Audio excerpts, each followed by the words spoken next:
Elowen didn't know the man standing at the tree line was the Alpha King.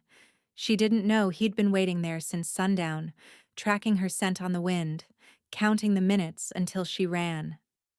And she certainly didn't know that the moment she crossed from meadow into forest, her life would no longer be her own.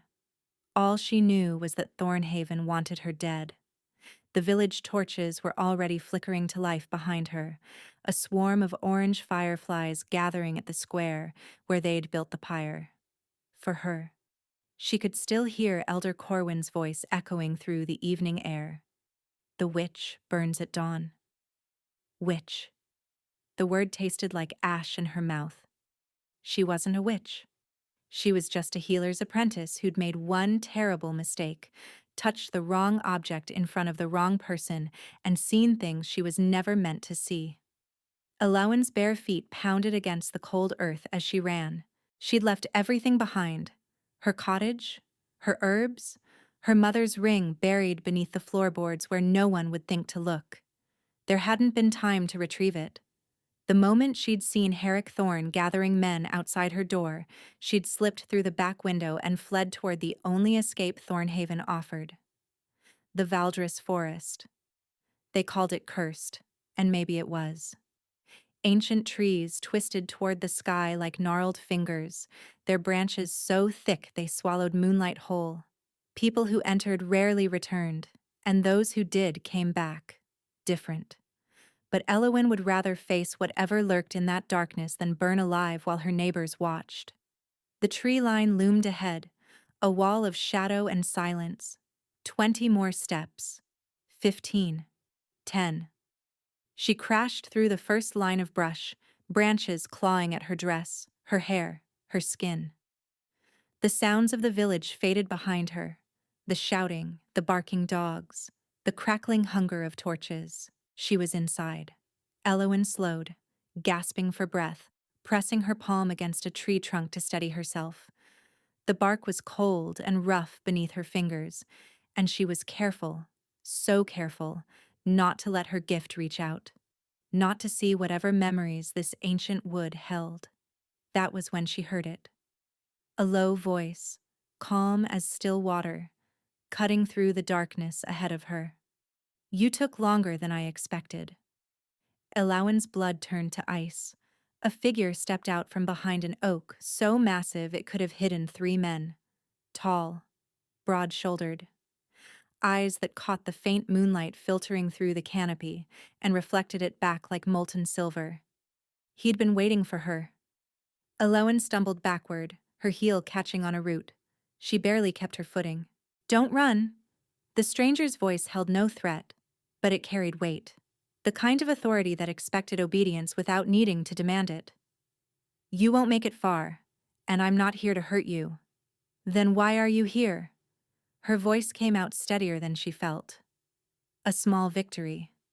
He stepped closer, and more details emerged from the shadows. Dark hair fell past his jaw, pushed back from a face that was all sharp angles and hard lines.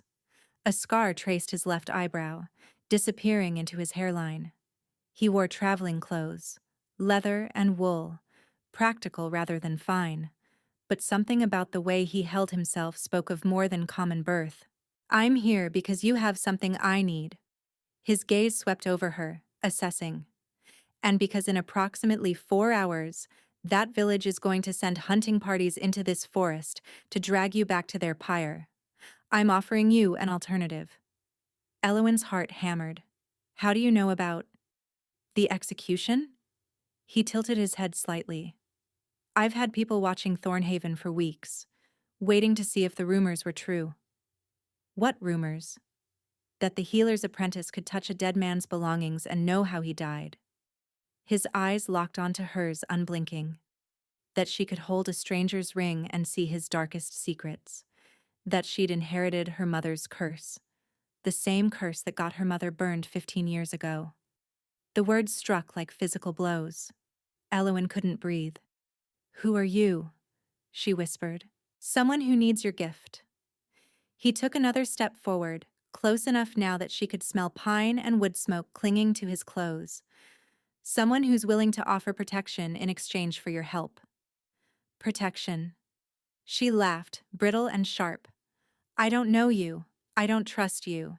For all I know, you're worse than what's waiting back there. Possibly? He didn't deny it, and somehow that was more unsettling than reassurance would have been. But I'm not going to burn you alive. That's a start. Elowen's fingers curled into fists. What exactly do you want me to do? Touch something for me. See what it has to show you.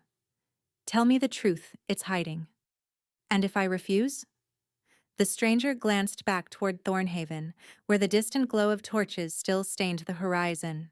Then you walk back into that village and take your chances with the flames. Or you go deeper into this forest alone and take your chances with what lives there. His attention returned to her, and his expression shifted, something almost like respect flickering beneath the cold exterior. But I don't think you're the type to choose death when survival is on the table. Am I wrong? She hated that he wasn't. What's your name? She demanded. The corner of his mouth twitched. Not quite a smile. Walk with me first. Names come after. They walked in silence for nearly an hour, the forest swallowing them whole. Elowen's legs ached, her lungs burned, and every snapping twig made her flinch. But the stranger moved through the darkness like he'd been born to it, sure-footed, unhurried, and never once looking back to check if she followed. He simply expected that she would, and she did, because the alternative was death. Finally, they reached a clearing where horses waited. 3 of them, held by a man in dark leathers who straightened at their approach. The stranger exchanged a silent nod with him, then turned to Elowen. Sit. Rest. We have things to discuss before we ride. She didn't sit. You said names come after. We've walked. Start talking. That almost smile flickered again. Stubborn. Good. You'll need that. He moved to one of the horses, retrieving something from the saddlebag, a canteen, which he tossed to her. She caught it on instinct. My name is Calum, he said. And 3 weeks ago, my brother Aldrich was found dead in his chambers. A blade in his chest, his own hand wrapped around the hilt. The council ruled it self-slaughter. Case closed. Crown passes to the next in line. He paused, his jaw tightening. Except Aldrich would never have taken his own life. He was 22 years old, newly bonded to his mate, expecting his first pup by winter. He had everything to live for. Elowen's grip on the canteen tightened. You think he was murdered? I know he was murdered. I just can't prove it.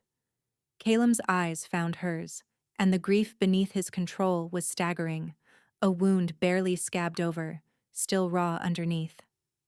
The killer staged it perfectly. No witnesses.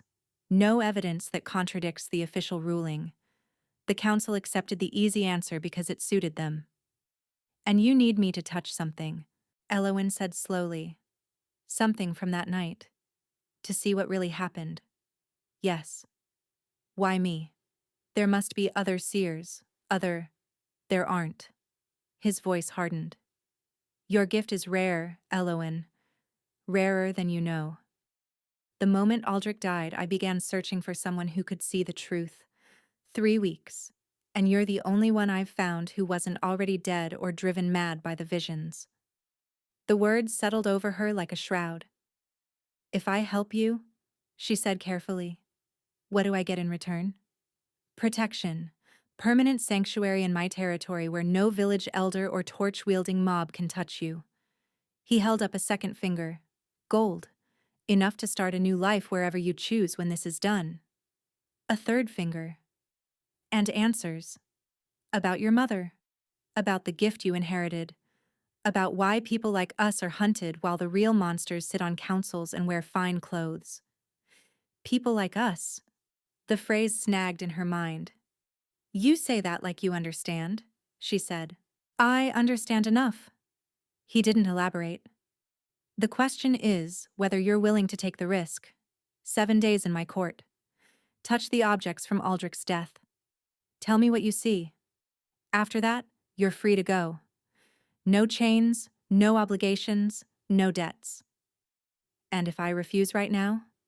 Then Corvin gives you supplies and points you toward the eastern road. You'll have a head start before Thornhaven's hunters pick up your trail. Calem's expression didn't change. I won't force you, Elowin. I need your gift, but I need it given freely. Coerced visions are unreliable. I learned that the hard way. She studied him, the set of his shoulders, the grief he couldn't quite hide, the way he held himself like a man accustomed to command but choosing not to wield it against her. You still haven't told me who you are, she said. Not really. Calem was quiet for a moment. I'm the Alpha King of Valdris. Aldrich was my younger brother and the only family I had left. His voice dropped, rough-edged and raw. And I'm asking for your help because I can't let his murderer sit across from me at council meetings for the rest of my life, pretending grief while wearing my brother's blood on his hands. Elowin's chest tightened. The Alpha King. She'd heard stories, whispered tales of the young ruler who'd claimed the throne after his parents died in a border war. They said he was merciless. They said he was just. They said his enemies disappeared and his people prospered. They never mentioned the hollow look in his eyes when he spoke about his brother. 7 days, she said finally, and then I walk free. Your word on it. My word. He extended his hand. Do we have a deal? Elowin hesitated. His palm was open, waiting, and she knew the moment she touched him, she risked seeing whatever memories clung to his skin. She took his hand anyway, and felt nothing. No visions, no flood of images, just warmth and calloused fingers wrapping around hers. Calem's eyes narrowed slightly, as if he'd been waiting for something that didn't happen. Interesting, he murmured. Then he released her and turned toward the horses. We ride within the hour. Rest while you can. He glanced back, and for the first time, something almost human softened his expression. Welcome to Valdris, Elowin. The ride through the forest should have terrified her. Ancient trees pressed close on every side, their branches intertwining overhead until the moonlight became nothing more than scattered silver coins on the forest floor. Sounds echoed strangely here, owl calls that seemed to come from everywhere at once, the rustle of unseen creatures in the undergrowth, whispers that might have been wind or might have been something else entirely. But Elowin felt none of the fear she'd expected. Perhaps it was exhaustion finally dulling her senses. Perhaps it was the strange certainty that whatever lurked in these woods wouldn't touch her while she rode beside the Alpha King. Or perhaps it was the question still burning in her mind, demanding answers she didn't have. Why couldn't she read him? Her gift had never failed before. Every person she'd touched since childhood had opened like a book. Memories, emotions, and secrets spilling through her whether she wanted them or not. It was why she'd learned to be so careful, to wear gloves, to avoid contact whenever possible. But Calem's hand had given her nothing. Just silence, where there should have been noise. Around midnight, they stopped to rest the horses beside a stream. Corvin, the man who'd been waiting in the clearing, took the animals to drink while Calem built a small fire with practiced efficiency. Elowin sat on a fallen log, watching the flames catch and grow. You're wondering about earlier, Calem said without looking up. When you touched me. She stiffened. How did you... Your face. He fed another branch to the fire. You've been staring at me like I'm a puzzle with missing pieces. Most people don't block me out. No one has, actually. Ever. I'm not most people.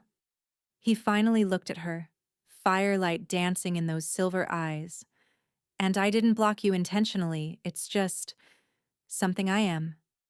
Something you are, she repeated flatly. That's not an explanation. No, it isn't. He stood, brushing dirt from his knees, and crossed to where she sat. Give me your hand. Elowin's pulse spiked. Why? Because I want to try something. Every instinct told her to refuse, but curiosity had always been her weakness, The same curiosity that had made her touch the magistrate's ring and see him strangling his first wife in vivid, horrifying detail. She extended her hand. Caleb took it slowly, his fingers wrapping around hers. This time, he closed his eyes, and Eowyn felt something shift, like a door cracking open somewhere deep inside her chest. Heat flooded through the contact. Not pain, not visions, but something else entirely. Recognition. As if her blood knew his blood, her bones knew his bones, and her soul had been waiting for this exact moment without ever knowing what it was waiting for. She stopped breathing. Caleb's eyes snapped open, silver burning bright, and she saw the same shock reflected there. "What was that?" she whispered. He released her hand like it had burned him. "A complication," he said roughly. "One we'll discuss later."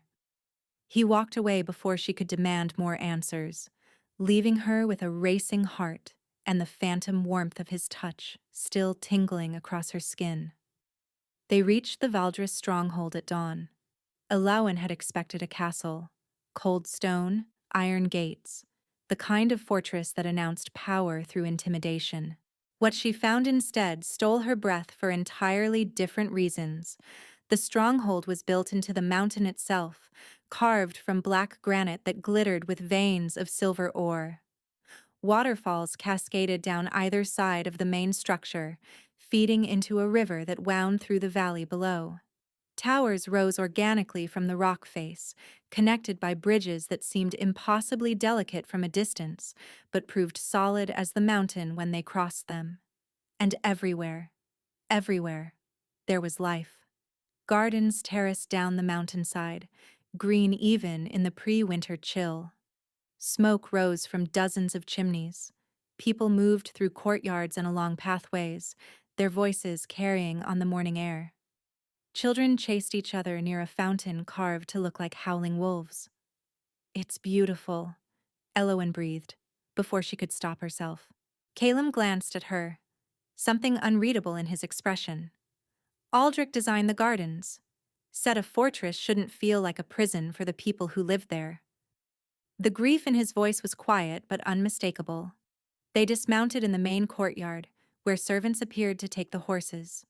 Eowyn felt the weight of stares, curious, assessing, some openly suspicious, but no one spoke to her directly. They all looked to Caleb first, waiting for his lead. "This is Eowyn," he announced, his voice carrying effortlessly. "She's my guest for the next 7 days and is to be treated with the same respect you'd show me. Anyone who makes her feel unwelcome answers to me personally, understood?"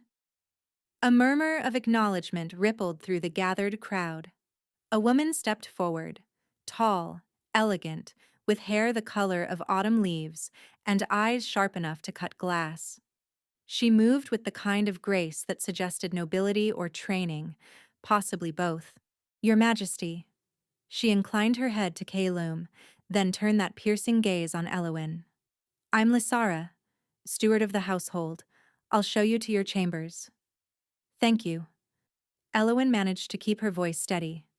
"I appreciate the hospitality." Lysara's expression didn't warm, but something in her posture shifted. A fraction less hostile, perhaps.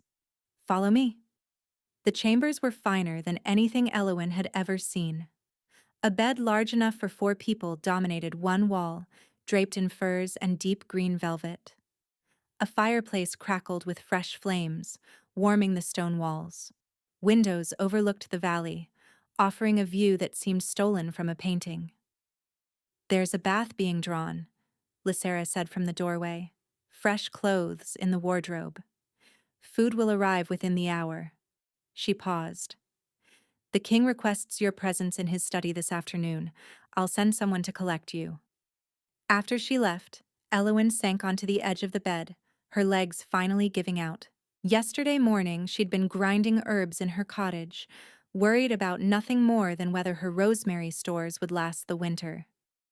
Now she was in the Alpha King's stronghold, wearing borrowed clothes, preparing to solve a murder using a gift that had nearly gotten her killed. She thought about her mother's ring, still buried beneath the floorboards in Thornhaven. She thought about the strange heat that had passed between her and Calum by the fire. And she thought about the 7 days stretching ahead of her. 7 days to find a killer, earn her freedom, and somehow survive whatever that complication truly meant. Calum's study was a room built for thinking.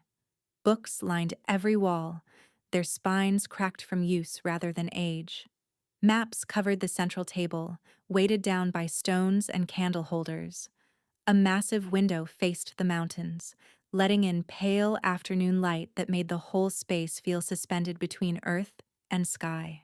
Elowin found him standing by that window, staring out at nothing.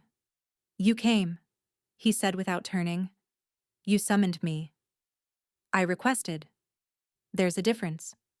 He finally faced her, and she noticed the shadows under his eyes, darker than they'd been last night. "Did you rest?" "Enough." She stepped further into the room, her gaze falling on a collection of objects laid out on a separate table. Cloth covered them, but she could feel their pull already, that familiar tug in her chest that meant memories were waiting to be read. "Is that everything from the night your brother died?" "Everything I could gather without alerting the council." Caleb moved to stand beside her. "The dagger is the most obvious, but there's also his wedding ring, which he always wore, a letter opener from his desk, a wine cup that was beside his bed." Elowin's stomach tightened. "You want me to see his death. I need you to see who caused it." She'd known this was coming, had agreed to it willingly, but standing here now, feeling the weight of those objects pressing against her consciousness, she almost lost her nerve. "It will hurt," she said quietly. "Not me. You. Whatever I see, you'll have to hear it." "I know. I'll feel everything he felt. Fear, pain, betrayal. It all comes through." She met his eyes. "Are you sure you want those details?" Caleb's expression hardened. "I need the truth, more than I need comfort." Elowin nodded slowly. Then she pulled back the cloth. The dagger was beautiful. Silver blade, bone handle carved with intricate knotwork. The kind of weapon given as a gift, not bought for practical use. She could feel its history humming beneath the surface, layer upon layer of memory waiting to unfold. "His bonding gift," Caleb said, his voice strained. "From Aldrich's mate, Maeve, she had it commissioned by the finest smith in the Northern Territories." Elowin reached for it, then stopped. "I should start with something smaller, the wine cup. Less likely to be the murder itself, but it might show me the hours leading up to it." Caleb nodded his agreement. She picked up the cup. The vision slammed into her without warning. A bedchamber, warmly lit by candles. Aldrich, she knew it was him somehow, felt his identity like a signature in the memory, sat at the edge of his bed, turning the cup in his hands. Young, handsome. A softness around his mouth that suggested easy laughter. A knock at the door. "Enter." A man came in. No, not a servant. The clothes were fine, the bearing too confident. A counselor, perhaps. An advisor. Gray-streaked hair, a neatly trimmed beard, eyes that smiled without warmth. "Lord Aldrich, I hope I'm not disturbing you." "Counselor Varin." Aldrich gestured to a chair. "Of course not. What brings you at this hour?" "A matter of some delicacy." The man, Varin, sat, folding his hands. "Regarding your brother's upcoming treaty with the Eastern Pax." Aldrich's expression shifted, curiosity giving way to caution. "What about it?" "There are those on the council who believe the terms are unfavorable, who feel that younger blood might negotiate differently." A pause, heavy with implication. "You're suggesting I undermine my brother's authority?" "I'm suggesting nothing, my lord, merely conveying concerns." Varin stood, smoothing his robes. "Think on it. We can speak again tomorrow." He left, and Aldrich sat frozen, the wine cup forgotten in his hands, something like dread creeping across his young face. Elowen gasped, dropping the cup. It clattered against the table but didn't break. What did you see? Caleb was beside her instantly, steadying her with a hand on her elbow. Elowen, what did you see? She gripped the table's edge, fighting the residual dizziness. A man. Counselor Varen, your brother called him. Gray hair, beard, cold eyes. She looked up at Caleb and watched his expression shatter. He came to Aldrich's chambers the night he died, talked about the council having concerns with your treaty, implied that Aldrich should move against you. Varen. The name came out like a curse. He's been on the council since my father's time. He practically raised us after our parents died. He was testing your brother's loyalty, Elowen replied gently. And when Aldrich didn't give him the answer he wanted, she didn't need to finish. Caleb's hand dropped from her arm. He turned away, but not before she saw the devastation written across his face. There are more objects, she said softly. More memories to see. This is just the beginning. I know. His voice was hollow. But I think I need a moment before we continue. Elowen watched him walk to the window, shoulders rigid, hands braced against the frame. She understood grief. She'd worn it herself like a second skin since her mother's death, and she knew that sometimes the kindest thing was simply to wait. So she waited. The next 3 days fell into a rhythm Elowen hadn't expected. Mornings belonged to the visions. She worked through the remaining objects one by one. The letter opener that showed Aldrich writing frantically to someone he never named. The wedding ring that held memories of joy so pure they made her weep. And finally, the dagger itself. That vision nearly broke her. She felt Aldrich's confusion when Varen returned that final night. His shock when the older man drew the blade. His desperate struggle, too brief, ended by a strike he never saw coming. And worst of all, his final thought as darkness claimed him. Caleb will know. My brother will find the truth. When she came out of that vision, she was on her knees sobbing, and Caleb was holding her. He didn't speak, didn't demand details, just held her until the trembling stopped, his hand stroking her hair with a gentleness that seemed impossible for a man of his reputation. Afternoons became hers to explore. The stronghold revealed itself in layers. She discovered a library that rivaled any she'd dreamed of, its shelves stuffed with texts on herbcraft and healing that made her fingers itch to read. She found the kitchens, where a cook named Brinley pressed warm bread into her hands and refused to let her leave without eating.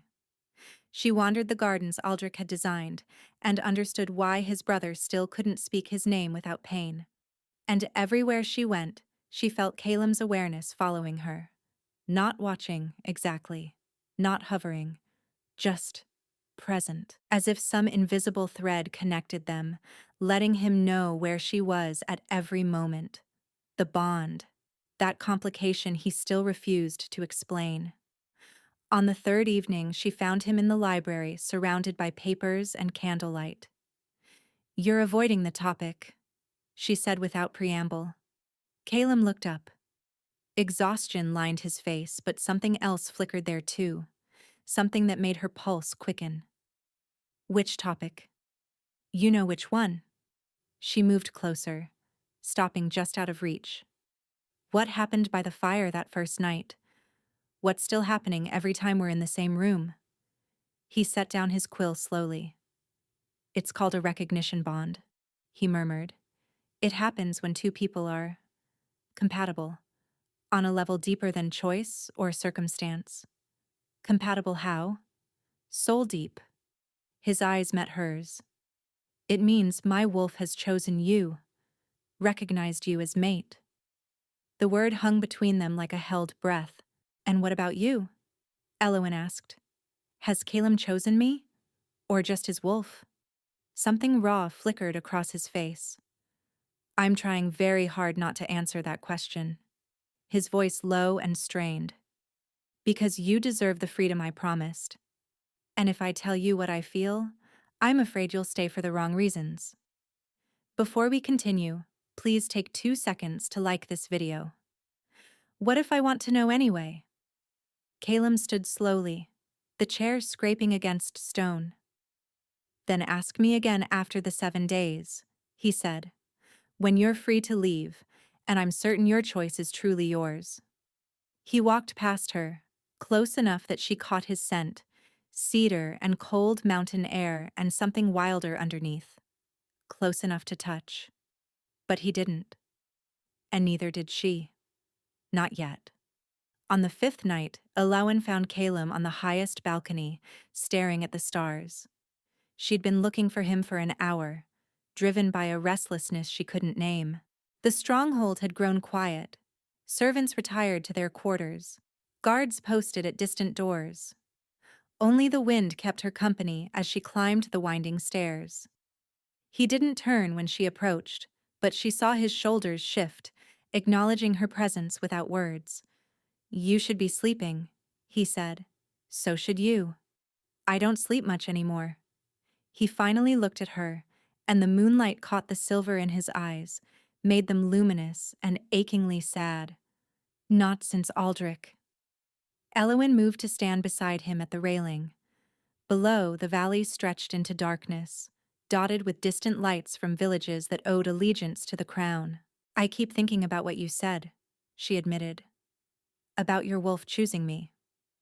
Elawan, let me finish. She turned to face him, and the words came easier than she'd expected. I've spent my whole life running, hiding what I am, pretending to be less than I am, waiting for the day someone would discover my secret and destroy me for it. Her voice caught. And then you came. You knew exactly what I was, and instead of condemning me, you asked for my help. You protected me. You made me feel like my gift was something valuable instead of something shameful. Caleb's expression shifted, vulnerability cracking through his careful control.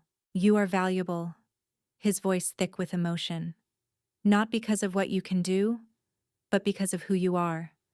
The gift is just one part of you. You barely know me. I know enough. He moved nearer, and she felt the heat of him even through the cold night air. I know you faced every vision without flinching, even when they hurt you. I know you waited while I grieved instead of demanding I pull myself together. I know you challenged me when others would have cowered, and you showed kindness when you had every reason to be cold. His hand rose slowly, giving her time to pull away. She didn't. His fingers brushed her cheek, tracing the curve of her jaw with a tenderness that made her chest ache. I've led armies, he said, his voice barely above a whisper. Negotiated treaties, executed traitors, buried both my parents before I was 25. I thought I understood strength. His thumb swept across her cheekbone. But watching you these past days, seeing you carry burdens that would break most people and still find room for compassion, I realized I didn't know anything. Caleb. You asked if Caleb had chosen you, or just his wolf. His words dropped to something raw and unguarded. The answer is both. The wolf recognized you first, but the man caught up quickly. And I'm standing here, terrified, because I've never wanted anything the way I want you to stay. Her heart hammered against her ribs. I'm still terrified, she whispered. Of this. Of wanting something I might lose. Of trusting again after everyone I've trusted has let me down. I know. He pulled back just enough to look into her eyes, his thumb tracing her jaw. And I'm not asking you to stop being afraid. I'm asking you to be afraid with me. To let me prove that not everyone leaves. That some promises are kept. Elawan closed her eyes. She thought about her mother, burned alive for the crime of seeing too much. She thought about her father, who disappeared when she was 3 and never returned. She thought about every villager who'd smiled at her in the market and then gathered torches to watch her die. And she thought about Caleb, who'd waited at the forest's edge instead of dragging her from her home. Who'd given her choices when he could have given orders? Who looked at her like she was something precious instead of something dangerous? She kissed him. It wasn't graceful or planned. She simply rose on her toes and pressed her lips to his, and the world narrowed to that single point of contact. Caleb made a sound low in his throat. Surprise, relief, hunger all tangled together. And then he was kissing her back, his hands cupping her face, his mouth moving against hers with a desperation that matched her own. The bond flared between them, that invisible thread suddenly blazing with warmth and light, and something that felt terrifyingly like coming home. When they finally broke apart, both breathing hard, Caleb brushed a strand of hair from her face. "Stay," he breathed. "Not forever, not yet. But after the 7 days. Stay and let me court you properly. Let me show you what this could be. And if I'm not ready for forever, then I'll wait." His voice was steady despite the trembling in his hands. "However long it takes. I'll wait." Elowen pulled back to look at him. Really look at him. The Alpha King, feared and respected across 5 territories, standing before her with his heart in his hands. "Ask me again tomorrow," she said softly, "after we deal with Varen, after I know we've survived whatever comes next." Is that a maybe? It's a probably. She smiled despite herself. "Don't let it go to your head." The sound he made was almost a laugh. Too late. Everything shattered the next morning. Alawan woke to shouting in the corridor, voices raised in alarm, boots pounding against stone. She threw on clothes and yanked open her door to find Lysara standing there, face pale. "The king needs you," Lysara said. "Now." They ran. Caleb was in the great hall, surrounded by guards and council members. In the center of the room, a body lay covered by a dark cloth. Blood seeped from beneath the fabric, spreading across the stone floor. What happened? Elowen pushed through the crowd. Caleb's face was carved from ice. "Corvin found this in my chambers an hour ago." He pulled back the cloth. Maeve, Aldrich's widow. Her throat had been cut, and clutched in her cold hand was a note written in elegant script. "The seer knows too much. She dies next, or more will follow." Elowen's stomach dropped. "Varen," she breathed. "He's fled." Caleb's voice was controlled, but she could see the rage boiling beneath the surface. "Took 6 loyal guards and disappeared before dawn. One of the kitchen servants saw them heading east toward the mountain pass. He's running. He's covering his tracks." Caleb turned to her, and what she saw in his eyes made her step back instinctively. Pure, lethal fury held barely in check. Maeve must have known something, seen something. He killed her to keep her silent and left this note to terrorize us into backing down.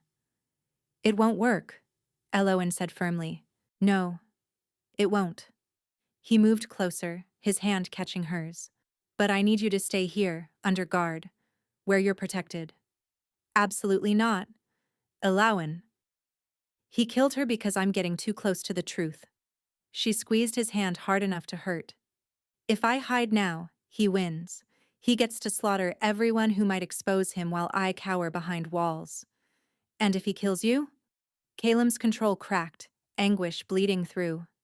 "If I lose you before I've even had the chance to—" He stopped, jaw clenching.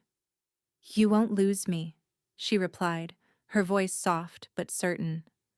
"But you have to let me help finish this. I can read the note. See where he's going, what he's planning. The risk is mine to take." She held his gaze. "You promised me choices, Caleb. This is my choice." The silence stretched between them, heavy with everything unspoken. Finally, he exhaled, a sound of surrender. "Together, then." His hand tightened on hers. "We end this together." Elowen picked up the blood-stained note. The vision hit like a thunderclap. Varen's study, candles burning low. Maps spread across the desk. Mountain passes, border crossings, a route marked in red ink leading toward foreign territory. Another man stood in the shadows, his face obscured, but his voice was clear. The Eastern Throne will welcome you, but you must bring proof that the Alpha King can be destabilized, proof that his line can be broken. Varen smiled, cold and certain. I've already taken his brother's mate. Soon I'll take the seer, and then Calum himself will fall. A king without heirs, without hope, without allies. The perfect puppet for whoever holds his leash.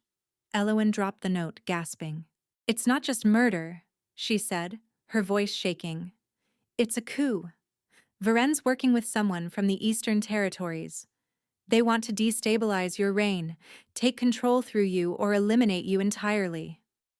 Calum's expression went terrifyingly blank. Then we don't just catch him, he said, his tone deadly calm. We destroy everything he's built. He turned to his guards. Ready the hunting party, we ride within the hour. They caught Varen's trail at the mountain pass. 20 warriors rode with them, handpicked by Calum for loyalty and skill.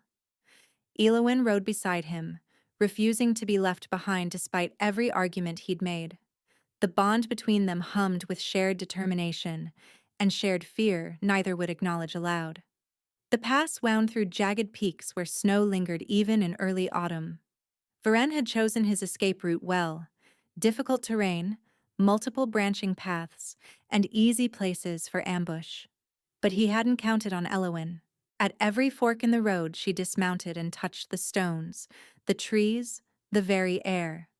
Fragments of memory clung to everything Varen had passed: his fear, his arrogance, his conviction that he'd already won. Left, she called out again and again. He went left.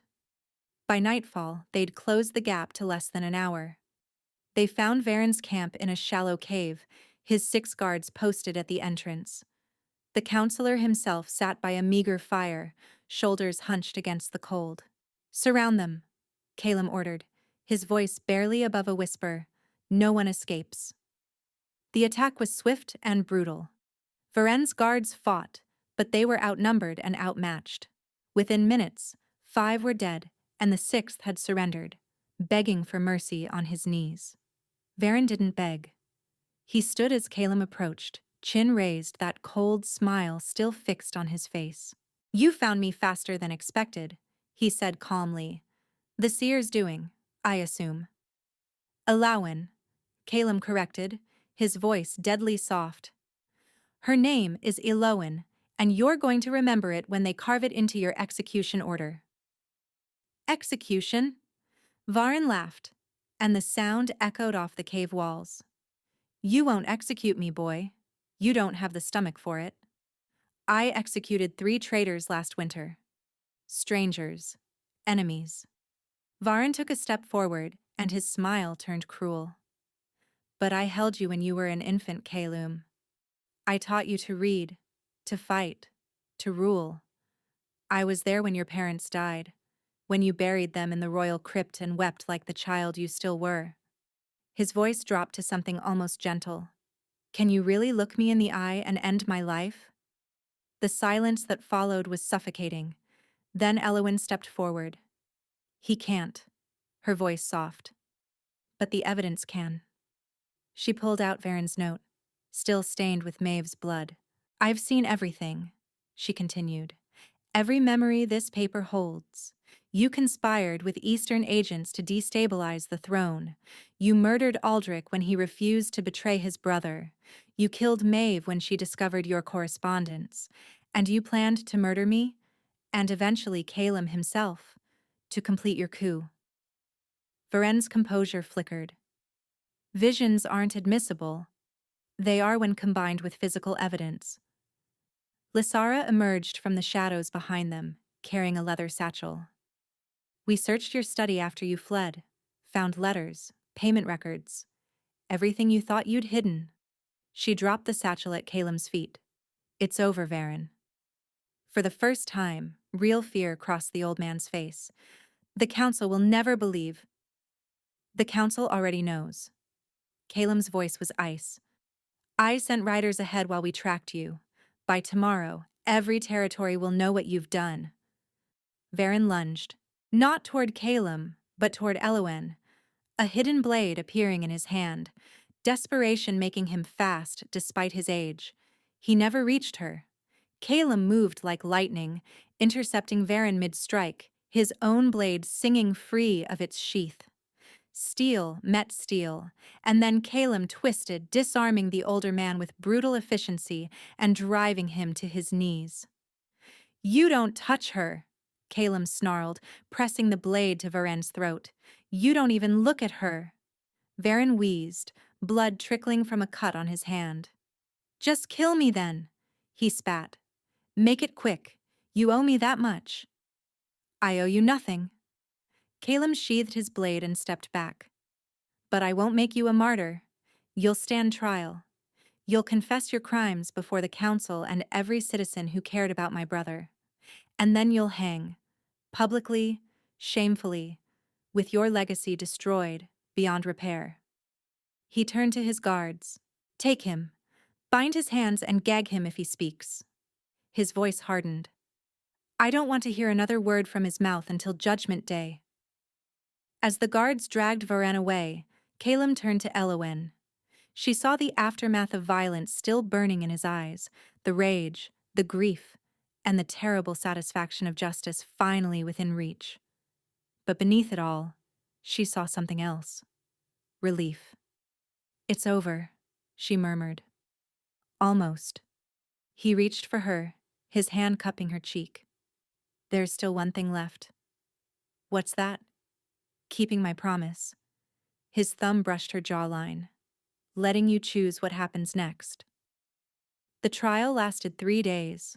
Varen confessed nothing willingly, but the evidence spoke louder than his denials.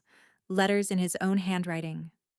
Testimony from servants who'd seen too much and feared too greatly to speak until now.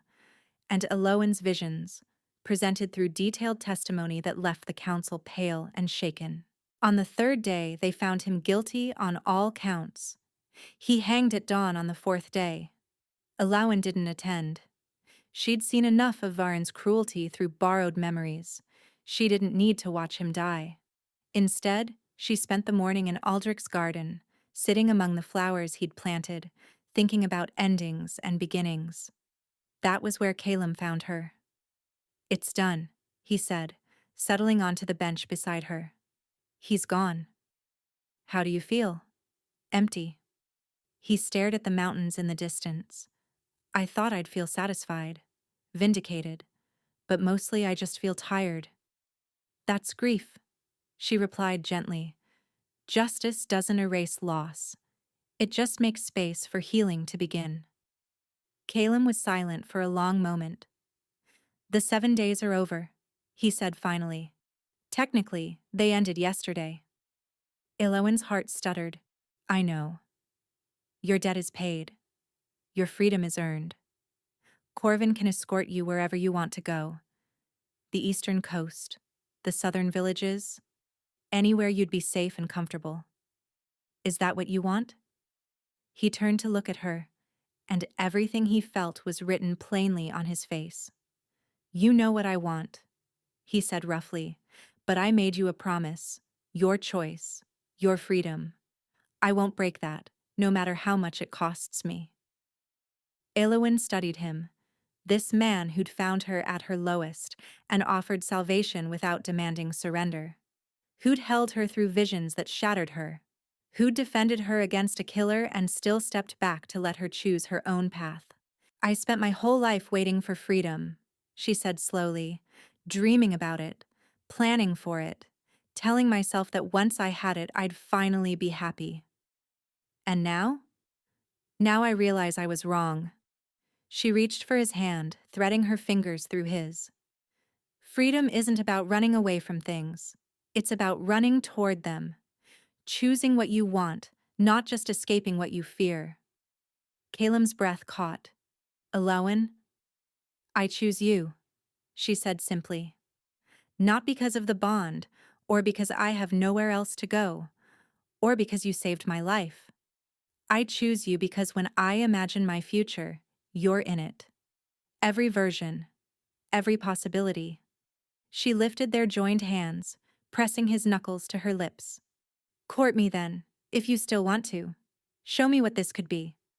The sound he made was somewhere between a laugh and a sob. I still want to, he managed. More than anything.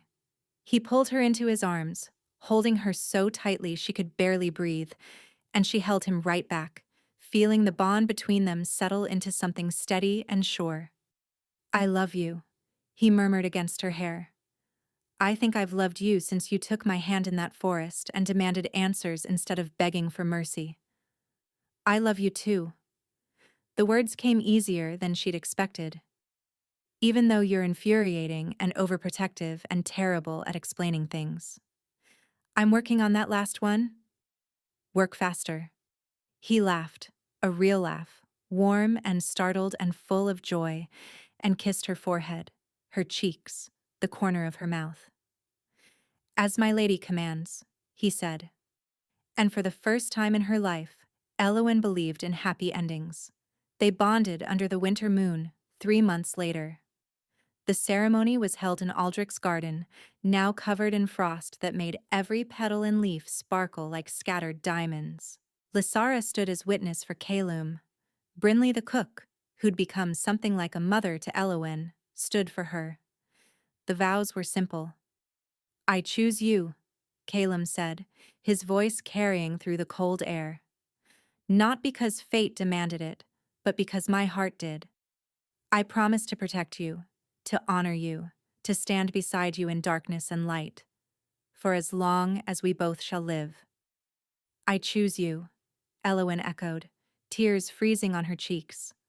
Not because I had nowhere else to go, but because there's nowhere else I'd rather be. I promise to trust you, to challenge you, to love you even when you're being impossible, for as long as we both shall live. The bond sealed between them with a warmth that defied the winter cold. Not chains, but roots, intertwining and growing deeper with every passing moment. Calum kissed her, soft and reverent, and the assembled crowd erupted in cheers. The celebration lasted until dawn. There was music, dancing, and endless food. Lysera actually smiled, twice. And Corvin got spectacularly drunk and told anyone who'd listen about how he'd known from the start that they were meant for each other. Later, much later, they retreated to their chambers, a room that had been hers but was now theirs, filled with books and herbs and the furs Calum had insisted on adding because he worried about her getting cold. He loved her slowly that night, worshipping every inch of her skin with his hands and mouth, whispering promises against her pulse points until she shattered in his arms. And when she returned the favor, mapping his scars with her fingertips and telling him he was beautiful, he came undone so completely that she knew she'd remember this moment forever. Afterward, they lay tangled together in the moonlight, her head on his chest, his fingers tracing lazy patterns on her shoulder. Tell me something, he said quietly. Something I don't know. Elowen thought for a moment. The night I fled Thornhaven, I almost turned back. I was so scared of the forest, of what might be waiting in the darkness. But then I thought about my mother, how she faced the flames without flinching, and I decided that if I was going to die, it wouldn't be as a coward. You're the bravest person I know. I was terrified. That's what makes it brave. He pressed a kiss to her hair. What changed your mind about staying? Really? She considered the question. You did. But not in the way you think. She propped herself up to look at him. It wasn't the protection or the wealth or even the bond. It was the way you looked at me that first night. Like I was a person, not a tool. Like my answer actually mattered. It did matter. I know that now. She kissed him softly. That's why I stayed. Calum's arms tightened around her. I spent weeks searching for someone who could help me find justice for Aldrich, he said. I never expected to find you. never expected to want anything beyond revenge.